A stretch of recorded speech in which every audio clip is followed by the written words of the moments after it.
কই দিতেছস? আরে পাপা আমি একটু কাজে, ঠিক আছে, 3-4 দিনের জন্য বাইরে যাইতেছি, ঢাকা যাইতেছি আর কি। কিসের কাজ করছ তুই? না বেকার?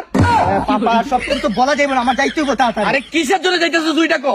পাপা পাশের বাসার আঙ্কেল বাসায় ছিল না, আর ওনার মেয়ের সাথে দেখা করতে গেছিলাম, তারপরে দেখি রুমে সিসি ক্যামেরা লাগানো আছে।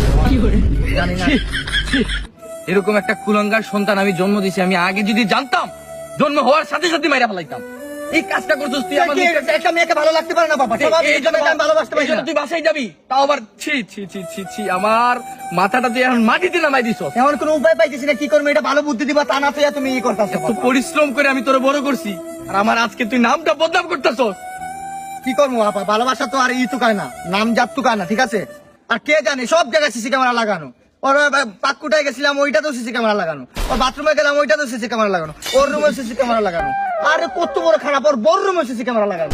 ওর বোর রুমে সিসি ক্যামেরা লাগানো? হ তোর কাপড় কি আমার লাগবো? হ তাহলে চল।